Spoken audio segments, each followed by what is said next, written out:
Motor controller. Certainly since I've been in the integration side of AV, most of the products that would have a motor in it that you're used to would typically be a projection screen, or in a resi job it would be a blind or a curtain or a louver. So what the 2MC2 is a controller for that type of device. 3-wire motor control, or in our case with 4-wire because we have earth. Forward, reverse, neutral, or up and down neutral, whatever the case may be. Certainly for projection screens, you may not use them as much now because a lot of what's on the market actually has a low voltage contact closure, which you would then connect to a relay on a processor. But again, in the DINRAIL family of products, it's another offering that we have there to control things like skylights or louvers or block-out shutters, for example. As we mentioned before, the DIN AP2 actually requires power for it to operate, and that's why the PWS50 was manufactured. So again, a DINRAIL product. The handy thing about it is when you mate up the power supply and the processor, it fills up a 12 module slot on the DINRAIL board. 50 watt output too. A DIN hub. What this item is here is if you're particularly in a residential installation where you've got a very large amount of CresNet devices, and they may be switches, for example, you may want to segment them into floors so that you can manage how the cabling is done in the house. This is a product you would use to do that.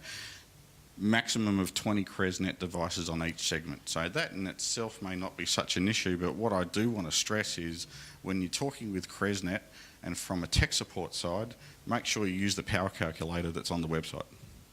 That is so often a reason for failures in a system, is because there's just simply not enough juice going around the network to power the products. And a DIN block. Just like a CNT block or a CNH block, except you don't have the RJ12 ports there. It's just a distribution hub for CresNet. I'll throw it back over to Joey. All right, part of the integrated building technology, we start looking at energy management.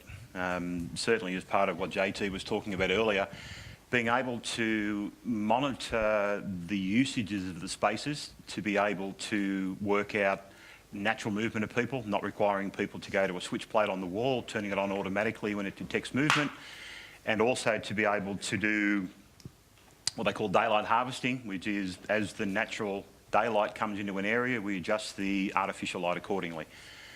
GIL technology is a slight diversion from the way that works.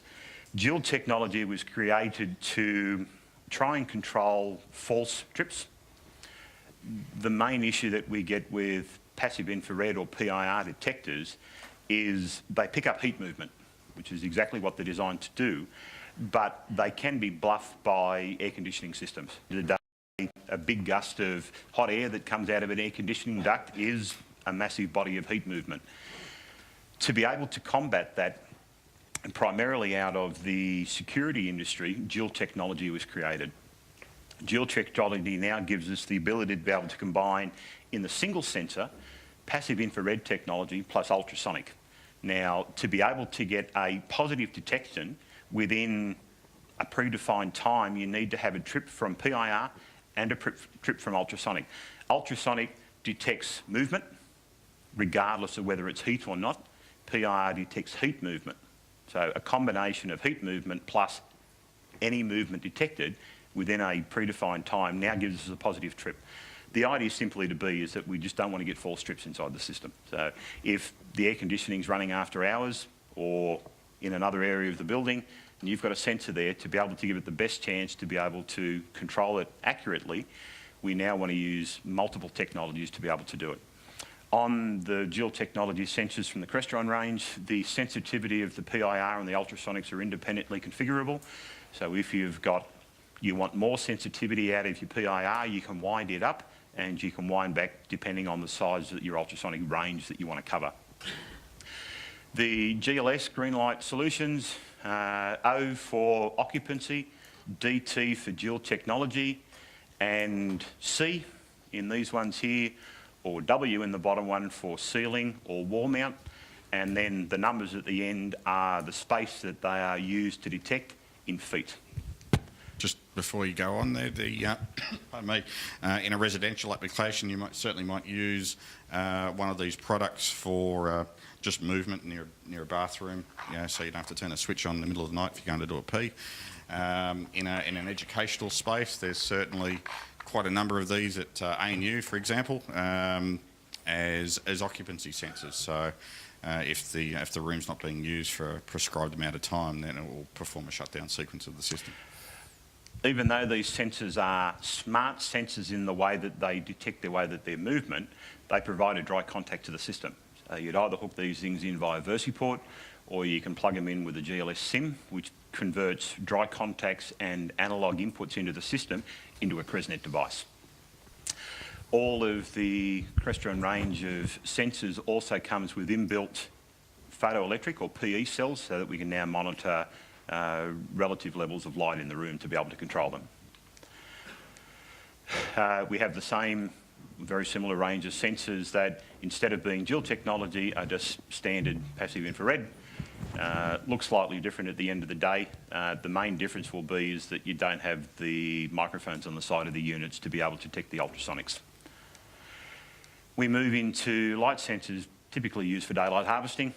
Can also be used for external lights so that they turn on automatically when it gets dark enough. So rather than running it on a time clock and then having to worry about whether it's a overcast day outside or it's particularly sunny one afternoon, if you put PE cells external to the building and use that to control the external lights, then you get a positive trip at the same light level every day of the year.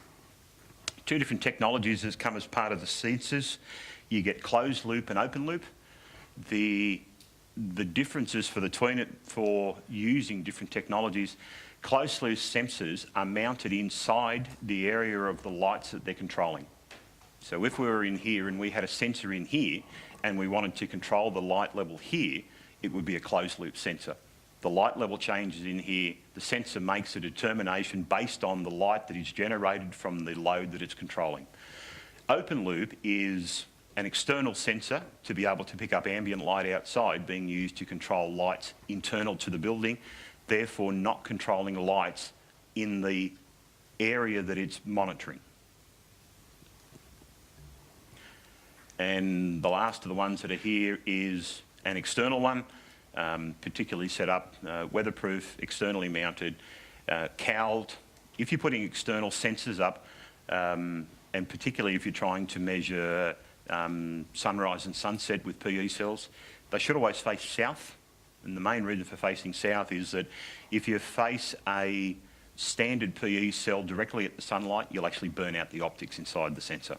Face them south, it's never facing directly at the sunlight, so you'll always get a correct level based on what it's going to be and never affect the optics inside it.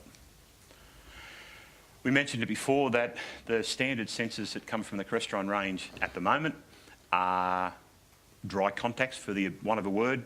PIR or PIR and dual technology give us a dry contact output. If you want to integrate that in the field and you don't want to run wiring back to the controllers, or you don't want to use one of the DIN IO8s, you can now put a device directly up on the field where the sensors are. It's called a GLS SIM.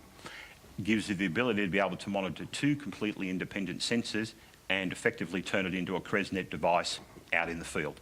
You can power the sensors from the control network here as well, so if they're a 24-volt sensor, obviously we can pick up voltage from our system to be able to monitor it and feed the devices. There are some limitations on the load that you can run out of the GLS to be able to do it, and the loads, if you're powering sensors in the field, need to be part of the calculations for your CresNet power. I think it runs about 1 amp at 24 volt, so 24 watts. Oh, the pot's on here. They set up the sensitivity. There's a set of dip switches up here as well, which basically tell this controller what it's going to be monitoring as part of the inputs. So at the moment, you've got 24 volt out, and then there's a 1, a 2, and a G. So if you are powering a sensor from the green Phoenix connector, the 24 volt goes to the positive of the sensor, the common becomes a common return, and there's two inputs into the box. By setting the dip switches up here, you now tell it whether it's a dry contact input, whether it's an analog input, so a PE cell, and you can change the sensitivity of the levels that are going to come when it detects a trip.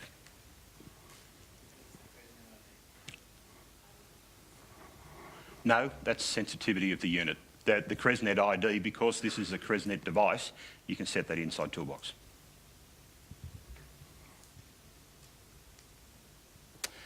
Okay, as you would have seen outside, Crestron has now introduced a CLCI, Crestron Lighting Control Interface range. They run on the Infinite EX technology, which means they'll interface directly with the new MC3s. The big benefit about being these things is that you can power them from whatever power source is local, 240 volt. You don't need to run control cabling to them. Perfect for retrofits, perfect for areas that you can't get information into them, and you still get all the flexibility and the control that you want out of a device, but your control is now in the roof rather than sitting in a rack in the board. So as we go through, the mesh technology that is used as part of the Infinite EX, and Fred was going to mention it yesterday but ran out of time. The way that mesh technology works, which is what Infinite EX is built on, is the more devices that you've got as part of the network, the stronger and the more stable the network becomes.